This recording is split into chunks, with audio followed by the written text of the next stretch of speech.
পরম করুণাময় অসীম দয়ালু আল্লাহ তাআলার নামে শুরু করছি। আবৃত্তি করছি শারে খায়রুল বাশার কবিতাটি। লেখক আমি নিজেই নাজির আহমদ দুষ্টি।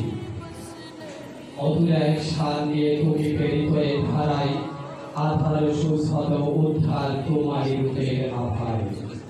খুলুকে আজিম উপাধি যাহার তুমি হে প্রিয় রাসূল, দিদারে তোমার অমীয় শোভা পাই যেন জাহান কুল। সৃজিত তুমি হয় রহমত সৃষ্টি কুলের তরে, চন্দ্র কিরণ হয় অম্লান মুস্কি হাসির স্বরে। মরু আরবের উর্বর ভূমি তোমারই রক্তে রাঙা, পাপাচারীর জামালর ফেলে দিনকে করেছ তুমি চাঙ্গা। আপন লোকের শত আঘাতেও নিরপনয় ছিলে তুমি, তাদেরই তরে চেয়েছ ক্ষমা প্রভুর চরণ চুমি। তোমারই শান কেমনে বর্ণিত হয়, আমি যে এক অধমহীন অভিরাম এক নীরব বেদনায় বেদাতুর নির্ভর। এ ব্যথা আছে থাকবেও জানি, হবে না গো কবু ক্ষয়।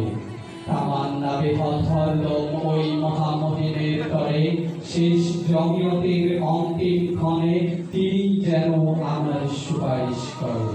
نصر من الله وفتح كريم وبشر المؤمنين.